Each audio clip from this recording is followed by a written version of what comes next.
All right, we'd like to welcome everyone tonight to the Village of Lowville Candidate Forum. As everyone knows, our elections here in the Village of Lowville are on March 21st, next Tuesday. You'll be voting right here at the Village Office Building. Tonight we have invited the candidates running for office. So the people that you will see on the ballot, there's actually a contested race for mayor. We have our current mayor, Joseph Beagle. He is running for re-election. He is being challenged by Kay Young. And then we have 2 trustee seats up for election this year. Tim Widerick, who is joining us via Zoom, he had some training tonight in Rochester, so Tim couldn't be with us in person, but he did join us via Zoom, so he is here. You'll be able to hear from him. And Tony Adsit are the 2 candidates running on the ballot for the 2 trustee seats. A lot of you are probably aware there's also a write-in candidate for trustee. So we are going to give him a few minutes at the end of the night, and he'll be able to address you, introduce himself, and kind of let you know why he's running as a write-in candidate.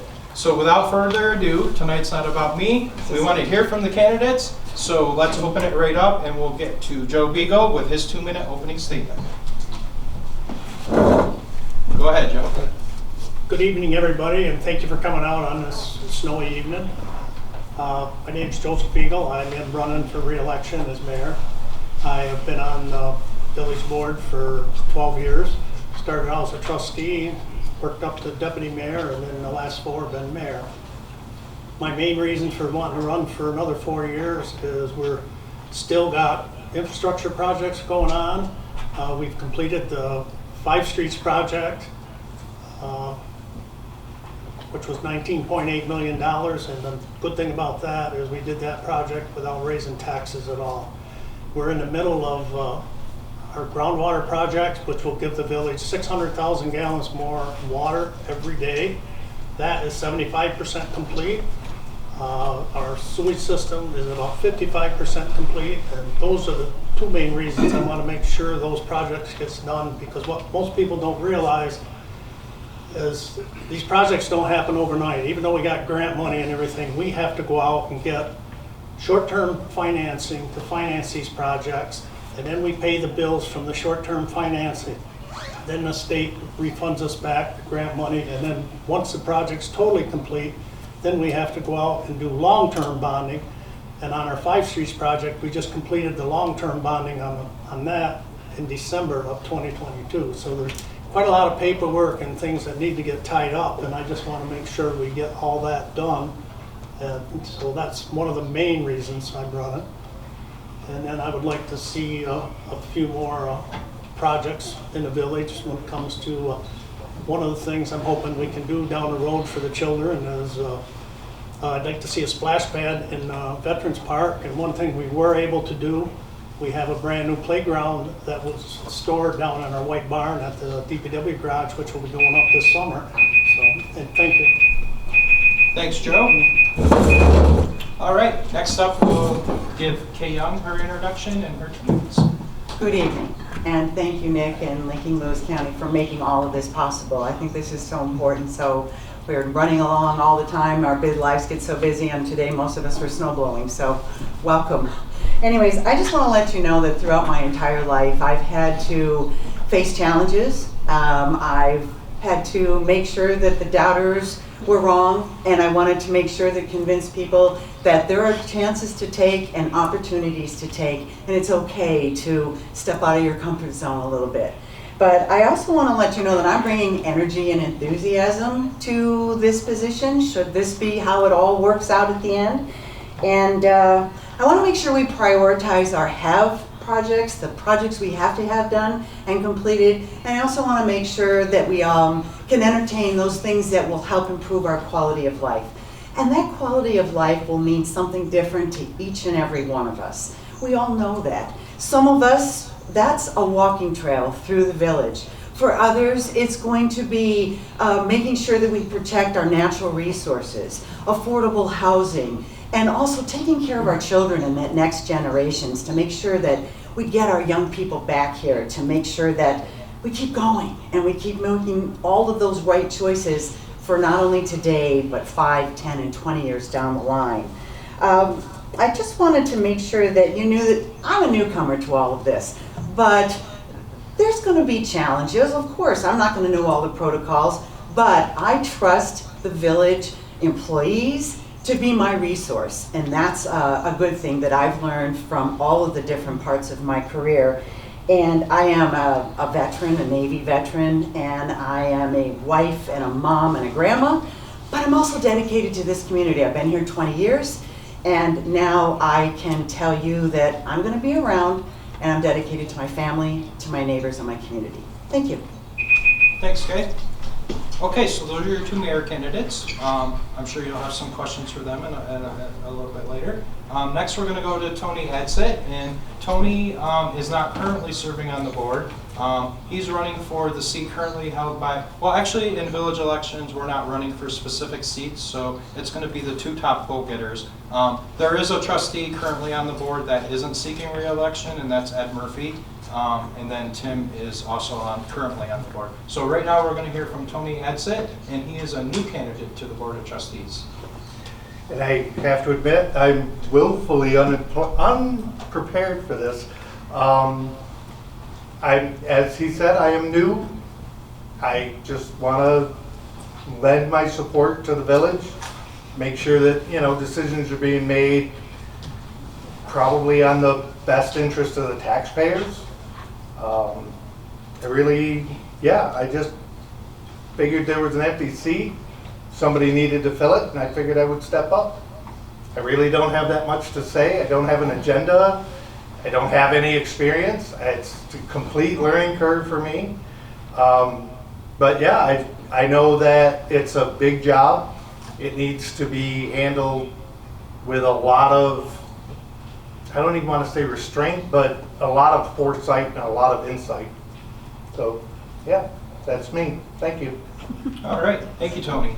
Okay, so now we have Tim Widerick here on, Tim's on the iPad here, so hopefully everybody can see him okay. I'm sure we'll be able to hear him, so if you want to go ahead and give your opening statement, Tim. Good evening, everyone. Can everybody hear me? Yes. Can you hear me? Yes. Yes. Okay. First of all, I'd like to thank all of you for coming. Nick from Lewis County for organizing the event. Although he did schedule it on a night, when I could not attend. So we all know who he's voting for anyway. So. My name, as many of you know, is Tim Widerick. I'm currently serving on a 4-year term as village trustee, and I'm running in this election for another 4-year term. In the past 4 years, I've served on board as liaison for the municipal board, Town of Lowville board, and currently liaison for the village police department. I've served on the capital and future planning committee, and am currently serving on the personnel committee. I was a key board member involved in the installation of the LED lights throughout the village, and also involved in the follow-through and completion of the 5 Streets project. For the past 16 years, I've been employed as a code official for Lewis County. At the county level, we are administrators of several zoning and laws for municipalities. I feel my experience and knowledge in this field has been a distinct advantage to the village board.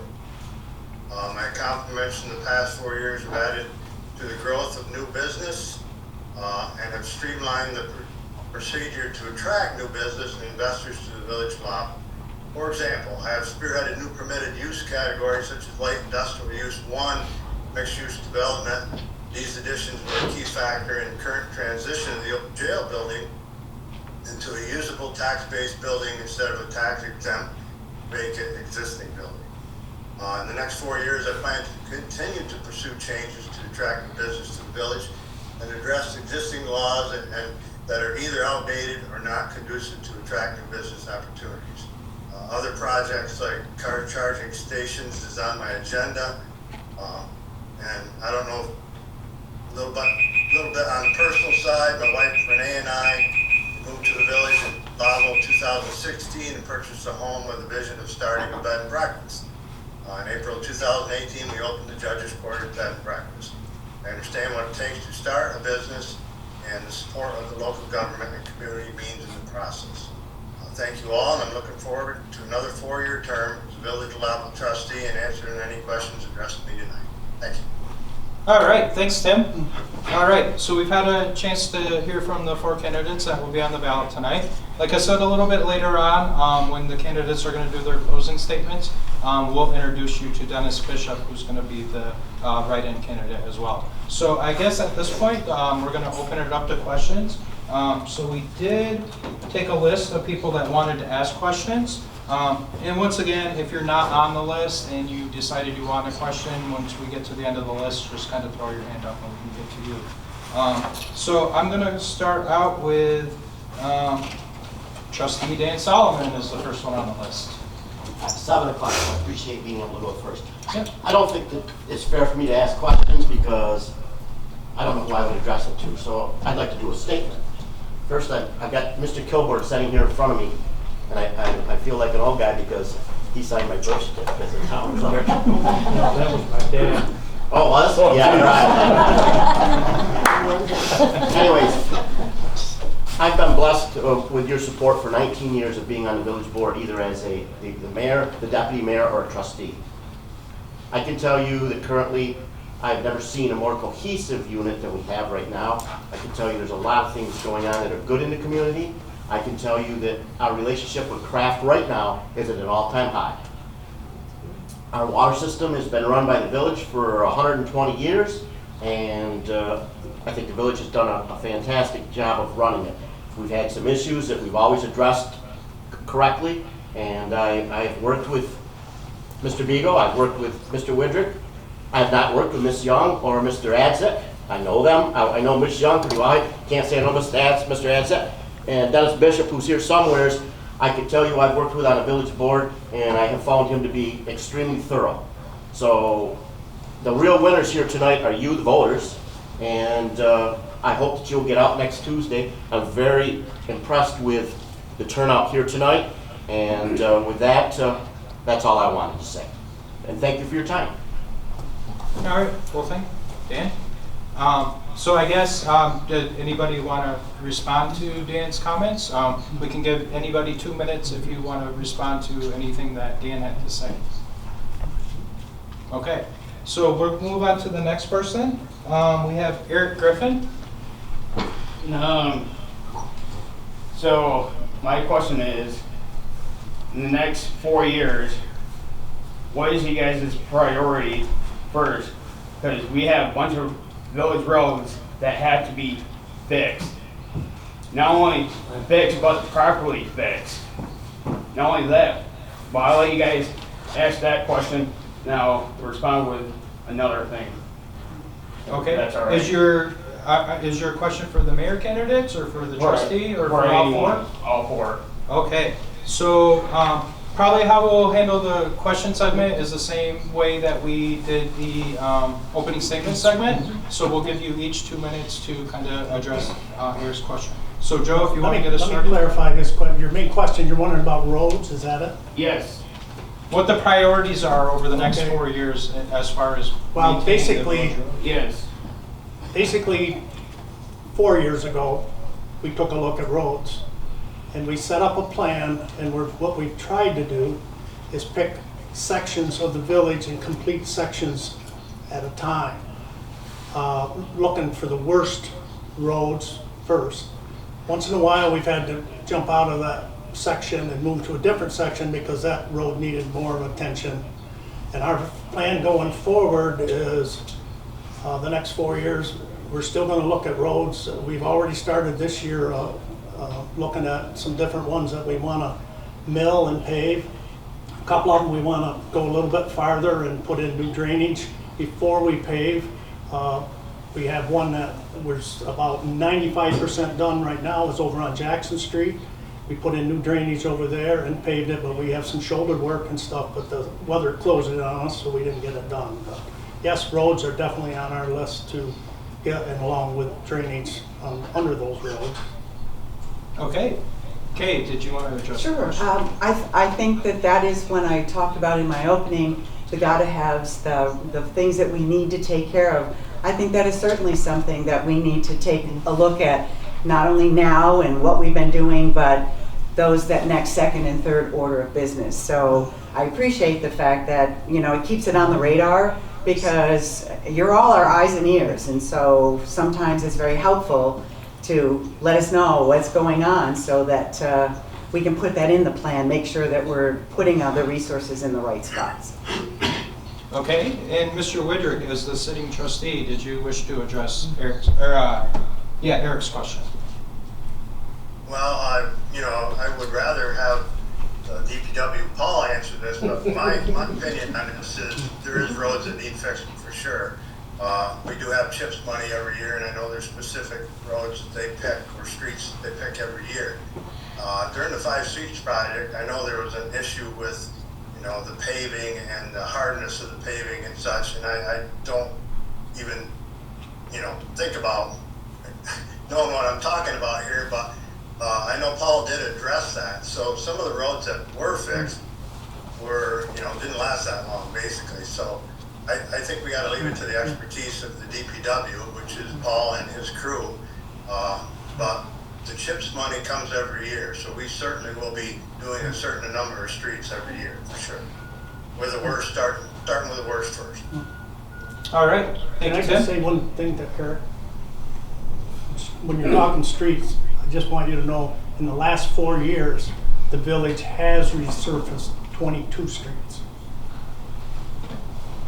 All right, and Tony, did you want to address the question of what your priorities would be over the next? Well, 4 I mean, years? infrastructure to me is a living thing. I mean, one street to the next is going to deteriorate further this year or next year.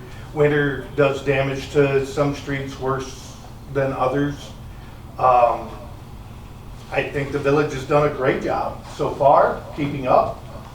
There's only, there's only so much money and so much time that we can do. Yeah, I mean, obviously it's a priority, and like I say, it's a living thing. It has to be addressed on a living basis. It changes. So, I mean, obviously it's a priority. It's going to be something. It's going to be a subject probably every meeting. Okay, thank you. All right, did you say you had a second question there? Now, with that, you can't just, you know how, when you do the roads, you know how fix them properly. You can't just mill them because you still get these potholes. You gotta fix them properly.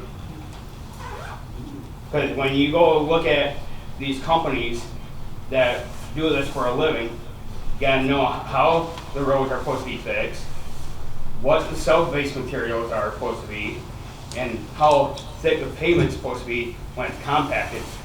Do any of you know that? Because I have studied this for the last 8 years. Our DPW superintendent has all that information. But Now, now, that's another reason we work with engineers. but you, because you're the mayor, you're signing these contracts, not him. You're the one putting your signature down. You have to know specifically, as a mayor, what it's supposed to be. Well, for your information, on all these projects that we've been doing, we have bi-weekly when a contractor's meeting. So if anything comes up, we go through, we're constantly checking all that stuff out with our engineers. And because when you say you're just milling, some base material's not being fixed. That's what has to be fixed ordinary to make these roads safer. Because if someone, say, hits one of these potholes, guess what? The village is liable for the damage to someone's vehicle. All right, so I don't know if I really heard a question in that part. I think your issue on street maintenance and things like that has been addressed. So if we can move on to the next person with a question is going to be Richard DeFone. Well, my question is based on talking with some people, is that the village has got a reputation out there about when new business come in, having to quote one person that told me, jump through hoops. And I look at Krogan, where you go down through Krogan, there's not an empty storefront in the village. And people that have tried to go here have gone over there and have said that that village did everything they could to bring the business in. So I guess my question is, what would you do to enhance the image and bring more small business into the village? Because they're the ones that make the jobs for us. But one thing we've already done is we changed the law on the zoning to make it easier, like Tim was talking earlier there, and that's so Tug Hill Roasters could get in the old jail down there and start their new project. So that was one of the big things, getting zoning, so some of these small businesses could either expand or move into certain areas. Okay, well, I guess that was Joe's answer, so, yep, go ahead, Kate. I would think, you know, being someone who encourages, I love going to small businesses, and this communities are not, but when you come into a small community, I think as mayor would be to work those partnerships with your chamber, to be able to get out there and see what is it that niche business that can come in and make it worth their while so that they can get there. I know that we can work on making sure that there's incentives for a certain amount of period of time. In my former job, I was able to bring lots of different entities together to make a project work. What does sadden me is that we are losing a small business, and I just learned about it last weekend, and it's not the way we want to be going. So I don't know if any of you know, but Sunnycrest Flowers is not going to be here after the first part of May. I saw it on their Facebook, and it's sad that for whatever reason they needed to cut ties, and we're losing, and we need to be gaining. And I think we need to just start working together and opening up avenues to entice people and making those quality of life issues like we talked about, like bringing people in to say, yes, I would love to open business here. I think there's a future for us. And new ideas will generate all kinds of other things. All right, thanks, Kate. Tim? Yeah, it's like Mayor Beagle spoke, there has been some changes made. There needs to be more on the zoning law to clean it up a little bit to promote new business, and that's one of my things on my agenda that I want to continue to do here the next 4 years. The IDA and the chamber have recently restructured, put it that way, and they will be very attracting new business too, the way the restructuring has done. But that's on my agenda, and I want to I guess I wasn't done in the first 4 years, and I want to continue to clean up that part of the laws and such so we can bring in some more business. I know there's one new small eatery that's coming into the village center from what I heard. And there's been a couple other startup businesses, so I think we're on the right track. We just got to keep going. All right, thanks, Tim. And Tony? And this is one of those subjects that I'm, going to have to learn about. I don't know what kind of things that are restricting small businesses coming into the area. I certainly would like to find out if there's something the board can do, the mayor, the village, the Chamber of Commerce. If we can encourage a small business to come into the community, I 100% encourage it. But again, I really don't have all that information. So what I can do to help, I'd love to learn.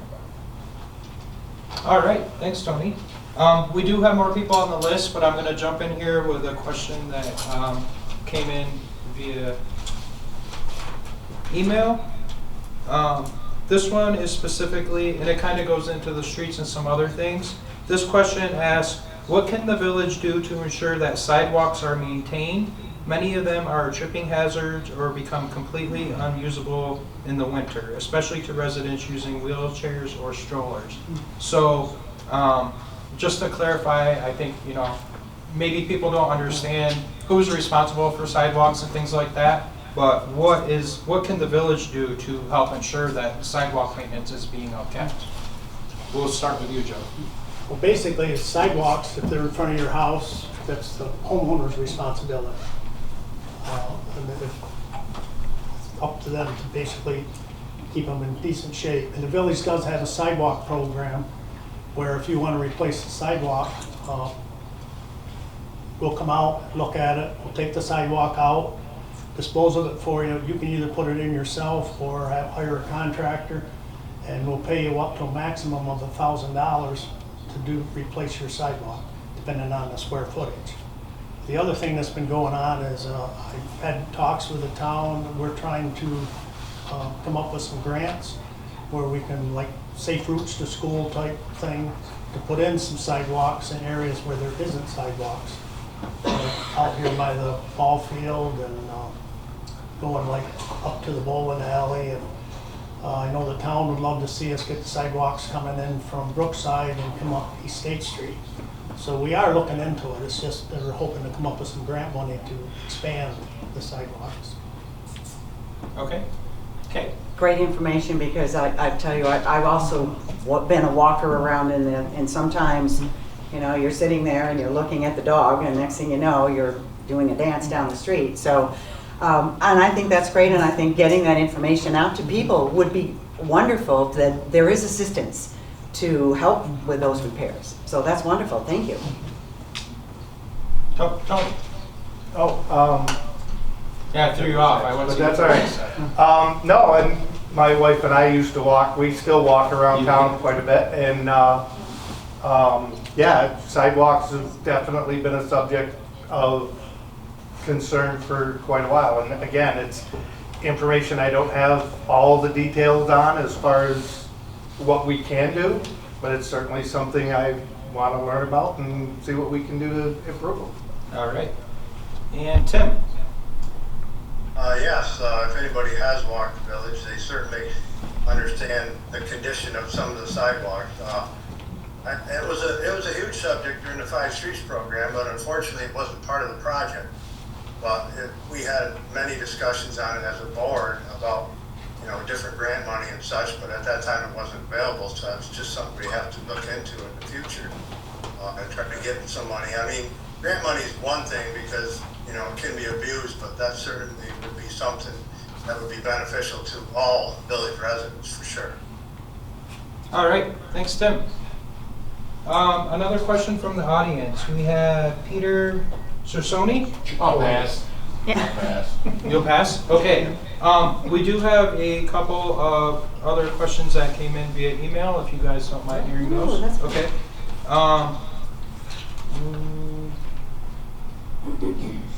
We kind of covered the 5 Streets initiative a little bit. This question, and I guess for the candidates that weren't part of it, this might apply to you. What are your thoughts on how the 5 Streets initiative was handled? Is there any way the village could have been more proactive with their communication with residents? There were many days that people woke up or came home to find that work crews had already started on their street without notice, forcing people to park elsewhere or to remain in their driveway without any specific end date. So I guess that question kind of, what is your overall thought on the 5 Streets project? And then what, how can people find out information when the village puts out information on things like that? Well, part of the problem with the 5 Streets project, when it came to what streets they were going to be working on and where they, that was supposed to be the contractor, and they told us they would be contacting the school bus garage because the buses travel different streets in the village, and that they would be contacting the sheriff's department and the radio station to put all that information out. And sometimes they slipped up and it didn't get put out. Okay. But Overall impression? Overall, it was supposed to be their responsibility then, because they knew where they were going to be working, and we didn't. Okay. An overall impression of the project?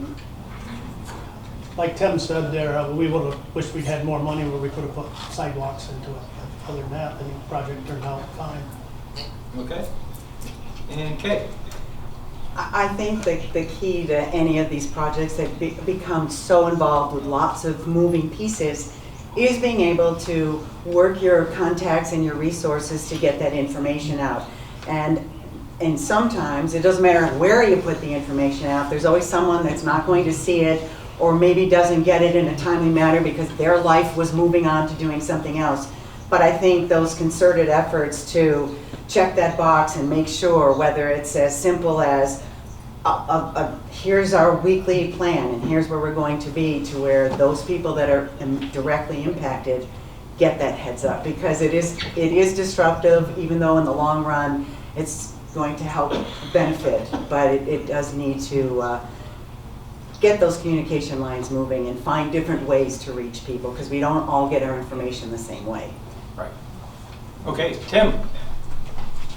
Yeah, I think there was a little bit lack at the start, but I think after a while we started putting it on the website when the information we could get from the contractors. So it's like Mayor Beagle said, we didn't sometimes get much information from the contractor because we would assume, or they were working in one spot and then all of a sudden they were working, in another spot and did this on their own. So we weren't always aware of what was going on, so that was part of the problem.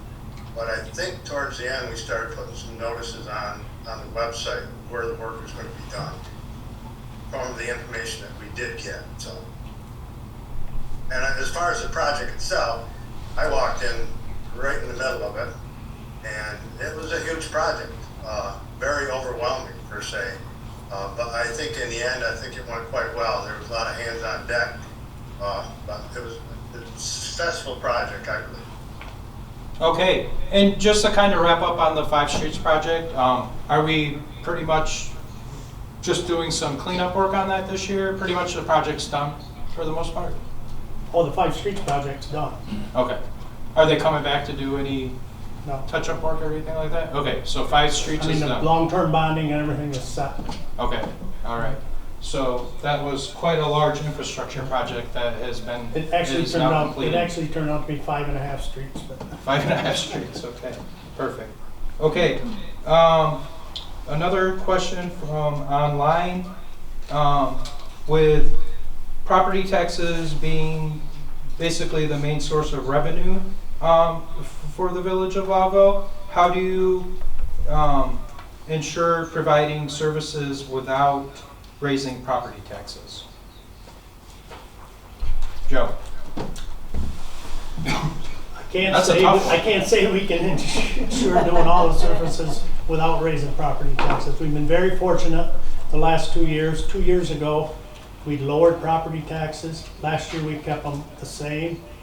We're right in the middle of putting a budget together for this coming year. We'll know here shortly. I suspect we might have to go up a little bit this year. But the other thing is, our costs are just like yours to home. Wages are up, supplies are up, vehicles, parts for the vehicles, everything it's just skyrocketed. So we're kind of in the same boat you are at home when you go shopping. I mean, we're gonna try and hold the line where we can, but Right. And right now, we're not looking at cutting any services or anything. Everything will still be the same. okay. Okay. I think that's a $64 million question, not 1,000 anymore, inflation and all. But I think we do have to maintain and keep an eye on that budget. As elected officials, they're the stewards of all of your money that you provide to make sure that services are taken care of and the things that we want to move forward with. So, yeah, if you have the magic formula, but I think it's working together and making sure that we're listening to each other and trying to provide the services that are consistent, and then what is it we can afford, because it is. You open your wallet up and you say, okay, what can I get this month? Do I want to do this project? Do I have to hold off? Do I have to tuck a little bit away in my secret envelope and then go forward? So yeah, it is always going to be a balancing act, but it's always going to be stewardship that we're responsible for. All right. Tim? Yeah, I mean, taxes are going to raise. They're probably never going to go down. But the past 4 years, the board, I think, has done a very good job in keeping the taxes at a level base anyway, still providing the same services. So I guess we're going to continue to do that to the best of our ability. There's, over 3,000 village residents, and you're not gonna please everybody, and everybody is, paying taxes. Hopefully their fair share, but we're gonna do the best we can the next 4 years, or at least try to keep the taxes down, and provide services. All right, Tony. If I could stop inflation, I would. Flat out. I mean, we don't want to lose any of our services. We all like, what we can do and what the village does for us. That costs money. When the price of gas goes up, the price of our costs to provide those services have got to go up. I mean, there's ways that we can look at to try and streamline things and maybe save $1 here, save $1 there. But ultimately, we can't stop inflation. So it happens. It is what it is. All right. Do we have any other audience members that would like to ask a question? Yeah, so this guy's something that just came to my attention. No, if re-elected or elected, would the privilege of the floor go back to the beginning of the meeting instead of having it at the end? All right, Eric's question is, during village board meetings, you guys have the privilege of the floor at the very end of the meeting. And he's asking if you would consider moving that to the beginning of the meeting, which is common in a lot of municipalities as well. It's something we could consider. I mean, I hate to say it, but usually there's only a handful that comes and only 2 that ever want to make any comments, so. If we had more people at the meetings and more people wanted to say, it would be beneficial probably to move it, yes. It's always good to take the concerns of those that are attending the meetings, and if it's the general consensus that it's better to go forward, move them up in the agenda, then sure, why not? Tim? Yeah, I personally don't have a problem. I would vote to move it up in the meetings. Like Mayor Beagle said, I just soon have more people there. But attending the meeting, I think, is important. And if people do attend the meeting, they should be able to speak. And if that, at the beginning, if people would rather have it at the beginning, I'm fine with that. Okay, Tony. I hate to sound like, a member of the team, but I 100% agree. If somebody has an issue that they want brought up before the rest of business is taken care of in the meeting, then I see absolutely no reason why they can't be heard. Yeah. Okay. Any other questions from the audience before we move into closing statements? Henry. You have to, Dennis Bishop. Yep, we're going to do him after questions. Yep. Yes. I had a question. Okay, we have a gentleman that had his hand up in the back, and then we'll come right to you. Sir. Going back to the sidewalk issue, people, sidewalks in front of their houses, they're responsible for. What about the sidewalks that aren't cleared? Who's responsible for them? I mean, like, people move to Florida for the winter. You've got sidewalks in front of their house that aren't cleared. Who takes care of them? Who clears those sidewalks?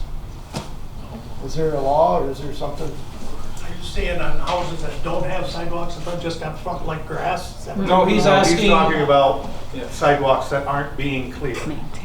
Not being cleared? Correct. Okay, what happens there if you know a sidewalk that's not being cleared? Just give our DPW a call, tell them the location if you know what it is, address and whatnot. We turn around, they actually have 48 hours to clear the snow after a storm. So after 48 hours, if it hasn't been cleared, get a hold of our DPW superintendent. He sends a certified letter to them. It usually takes about 10 days by the time everything gets back. I mean, it's not quick. And then if they still don't respond and clean it, then we will go in and clean the sidewalk and charge the homeowner, and it gets billed back to their taxes.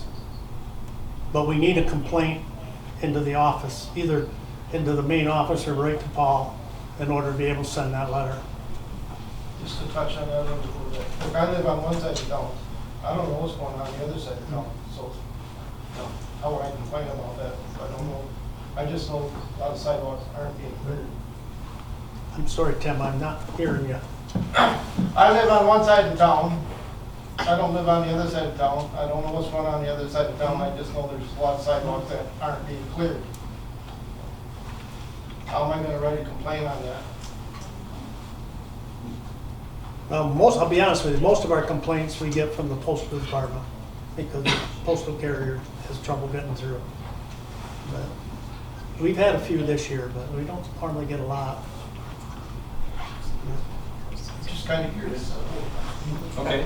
I think that was more a process question on I who's get it. responsible for it. Yeah, yeah. I don't know if you all wanted to respond to No, that. I mean, but- it is a process, and there's a process in place, whether it needs to be revamped, especially like you were saying, the snowbirds are gone, so they're not gonna respond in the 10-day period.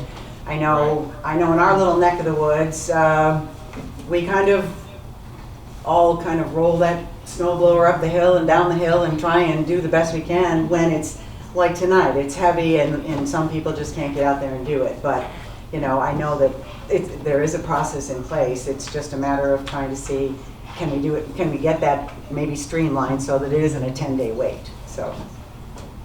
Well, the 10-day wait usually comes because they're waiting for the certified receipt to come back so they know the person got the letter before they go out to plow and charge it.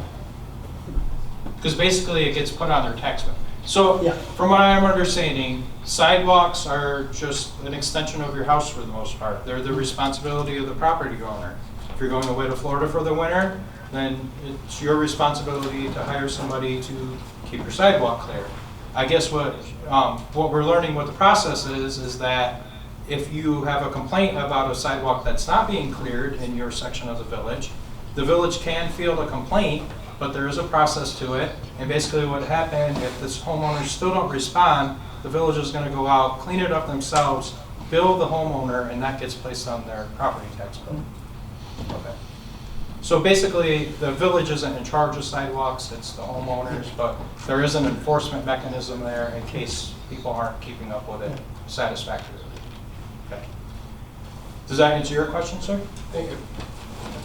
And ma'am, you have a question? This is going back to the encouraging the new business and sourcing some reading. It was probably Watertown Times or the Journal. I read an article and I'm wondering whether it goes along with something you said. It was referring to helping a new business, and I don't know who was saying it, they were so pleased they were able to help this business. And I believe it was in what used to be the old jail. And what was referenced was that changes had to be made in some sort of, I don't know, laws, rules, and you were so happy you were able to help them. And I'm wondering whether perhaps that was even that Tug Hill new coffee company. Is that something that's ringing a bell? It is, Yes. it is the coffee company you're referring to. Tug Okay, Hill. and so that was a way and the in which village you were is- able to help a new business. I just wanted to. And right now, the village is working with the county. We put in for what they call a downtown revitalization to try and get them funding to be able to speed up getting that building. That's a good example that you're able to help. And I think that's a perfect example of using the resources, whether it's village, town, county, whatever, to be able to help those people become successful because their success helps us in the overall. So that's great. Perfect.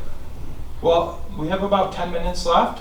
If there are no other questions from the audience, we'll give each of the candidates 2 minutes to kind of wrap up their evening and their thoughts. And I'm sure they'll be willing to meet with people one-on-one after the fact if you have questions you didn't want to ask in front of everyone. So we will start with Joe. So if you want to go ahead, you have 2 minutes for your closing thoughts.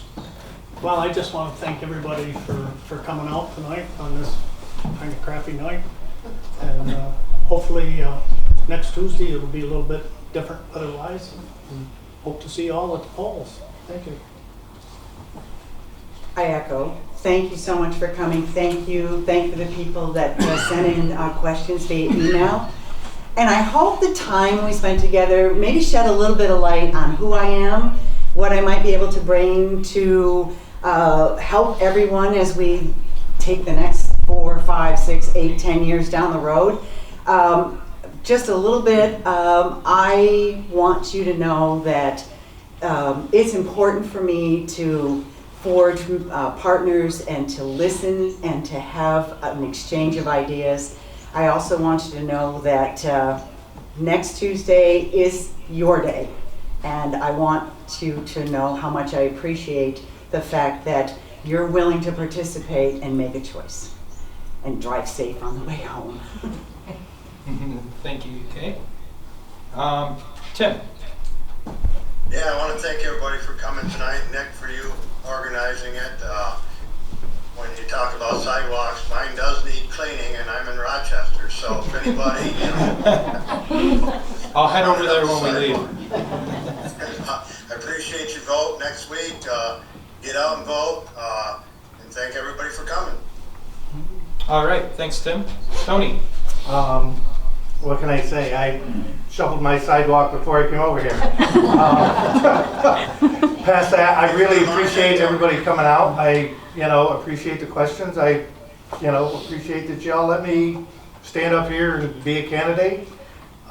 If you vote for me, great. If not, well, sorry.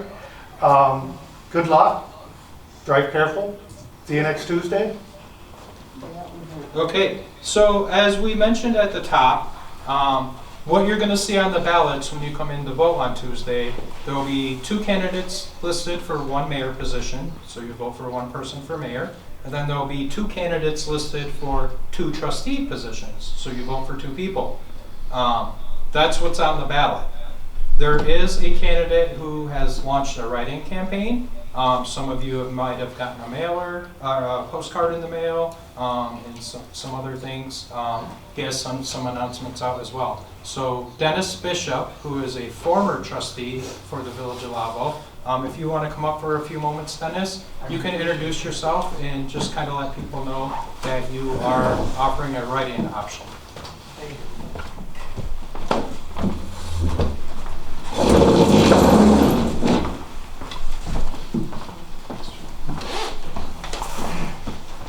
Good evening. Thank you all for listening to what we candidates had to say tonight, and I also thank you, Nick, and your group for organizing this forum. My name's Dennis Bishop. I'm running as a write-in candidate for Village of Lowville trustee. I've lived in Lowville for most of my life, and I love our village. My wife Pam and I raised our 2 children here, and we've been fortunate enough to enjoy watching 3 of our 5 grandchildren grow up here. Over the years, Pam and I have owned and operated a few businesses in the area, and I've worked and managed at a few others, and I retired a few years ago from Jeff Lewis Bosse's, where I oversaw buildings and grounds maintenance for their campuses in Lowville, Glenfield, and Watertown. I served several years ago, for several years, as a legislative appointee to the Lewis County Hospital Board, and I was elected as village trustee for 2 terms, running from 2007 to 2015. During my time on the village board, I was actively involved in the consolidation of the town and village into 1 shared office building, which is this one here. I also oversaw construction of the police barracks out back. I researched our telephone and internet needs right after that, and realized that we could save some money and negotiated a deal that saved us thousands of dollars on our internet and phone and gave us faster internet and better phone service. During my terms as trustee, I was always open to cooperation with other municipalities. I promoted shared services long before shared services became a state mandate. I also successfully negotiated our village DPW and our police department contracts, and I was proud to serve many years as the village liaison to the Lowville Fire Department. At the end of my term in 2015, my BOCES work duties began to consume more of my time, and I realized I just couldn't do justice to the trustee position, so I opted not to run for re-election. I'm asking you tonight to write my name in at the bottom of the trustee column on your ballot for one of those 2 village trustee positions that will be filled in next Tuesday's election. I'm fiscally conservative. I pledge to serve our village using my conservative nature for guidance. My goal will be to keep property taxes as a minimum and services stable and efficient, knowing that the true way to attract and retain business and industry here is not to talk the talk, but to walk the walk. I will listen to and attempt to remedy any village residents' concerns or issues by working with the members of the board. I have no exotic visions to change Lowville into something that it is not, but I do want to continue upgrading our infrastructure, including our streets, our equipment, our water system, and our sewer system, to ensure that our village continues to prosper long into the future. Thanks for listening to my thoughts tonight. Thank you, Nick, for allowing me to get up and speak. I urge you to make your voices heard and your votes count in the upcoming election. All right, thank you, Dennis. Thank you. All right, so once again, Village Election Day is next Tuesday, March 21st. You vote right here at the Village Office Building. And I think polls are open 12 to 9, Joe? Is that when they vote? Yep. So anytime between 12 and 9, you can come over and vote. And you can check with Lincoln Lewis County that night and see the results of who your winners are. So thank you all for coming out tonight. And if anyone wants to address the candidates afterward, I'm sure they'll be willing to give you a minute or two. Thanks, guys.